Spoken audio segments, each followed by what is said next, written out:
Injil Matius pasal 14 ayat 1 sampai 12. Yohanes Pembaptis dibunuh. Pada masa itu sampailah berita-berita tentang Yesus kepada Herodes, raja wilayah. Lalu ia berkata kepada pegawai-pegawainya, "Inilah Yohanes Pembaptis. Ia sudah bangkit dari antara orang mati, dan itulah sebabnya kuasa-kuasa itu bekerja di dalamnya." Sebab memang Herodes telah menyuruh menangkap Yohanes, membelenggunya dan memenjarakannya, berhubung dengan peristiwa Herodias, istri Filipus saudaranya. Karena Yohanes pernah menegurnya, katanya, "Tidak halal engkau mengambil Herodias." Herodes ingin membunuhnya, tetapi ia takut akan orang banyak yang memandang Yohanes sebagai nabi. Tetapi pada hari ulang tahun Herodes, menarilah anak perempuan Herodias di tengah-tengah mereka dan menyukakan hati Herodes, sehingga Herodes bersumpah akan memberikan kepadanya apa saja yang dimintanya. Maka setelah dihasut oleh ibunya, anak perempuan itu berkata, "Berikanlah aku di sini kepala Yohanes Pembaptis di sebuah talam." Lalu sedihlah hati raja, tetapi karena sumpahnya dan karena tamu-tamunya, diperintahkannya juga untuk memberikannya.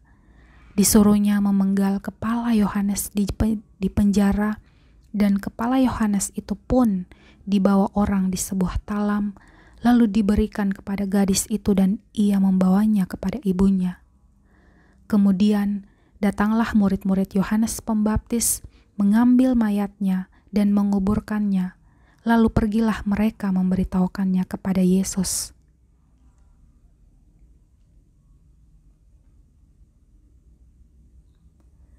Ayat 13-21, Yesus memberi makan 5.000 orang. Setelah Yesus mendengar berita itu, menyingkirlah ia dari situ dan hendak mengasingkan diri dengan perahu ke tempat yang sunyi. Tetapi orang banyak mendengarnya dan mengikuti dia dengan mengambil jalan darat dari kota-kota mereka. Ketika Yesus mendarat, ia melihat orang banyak yang besar jumlahnya, maka tergeraklah hatinya oleh belas kasihan kepada mereka dan ia menyembuhkan mereka yang sakit. Menjelang malam, murid-muridnya datang kepadanya dan berkata, "Tempat ini sunyi dan hari sudah mulai malam. Suruhlah orang banyak itu pergi supaya mereka dapat membeli makan di desa-desa." Tetapi Yesus berkata kepada mereka, "Tidak perlu mereka pergi, kamu harus memberi makan mereka makan." Jawab mereka, "Yang ada pada kami di sini hanya 5 roti dan 2 ikan." Yesus berkata, "Bawalah kemari kepadaku." Lalu disuruhnya orang banyak itu duduk di rumput, dan setelah diambilnya 5 roti dan 2 ikan itu, Yesus menengadah ke langit dan mengucap berkat, lalu memecah-mecahkan roti itu dan memberikannya kepada murid-muridnya, lalu murid-muridnya membagi-bagikannya kepada orang banyak, dan mereka semuanya makan sampai kenyang.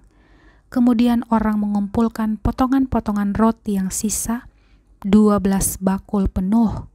Yang ikut makan kira-kira 5.000 laki-laki, tidak termasuk perempuan dan anak-anak.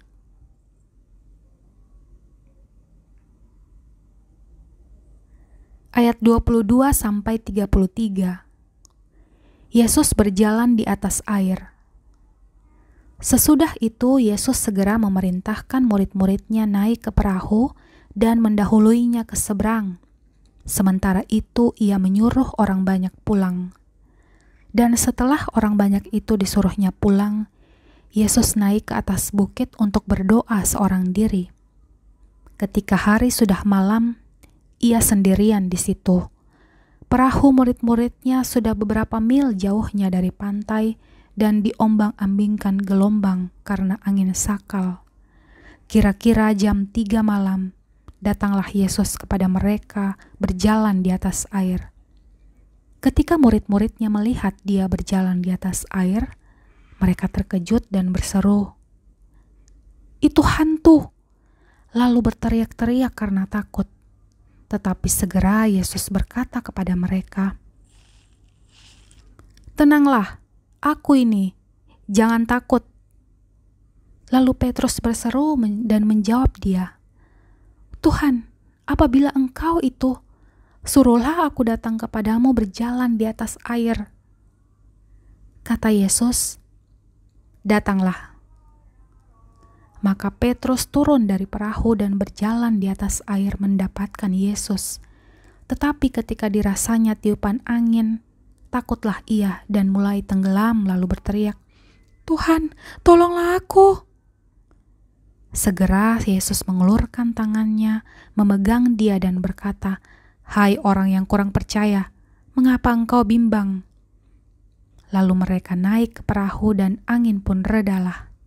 Dan orang-orang yang ada di perahu menyembah dia, katanya, "Sesungguhnya engkau anak Allah." Ayat 34-36, Yesus menyembuhkan orang-orang sakit di Genesaret.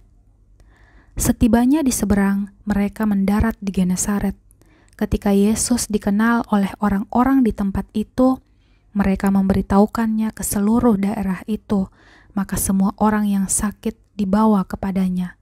Mereka memohon supaya diperkenankan menjamah jubahnya, dan semua orang yang menjamahnya menjadi sembuh.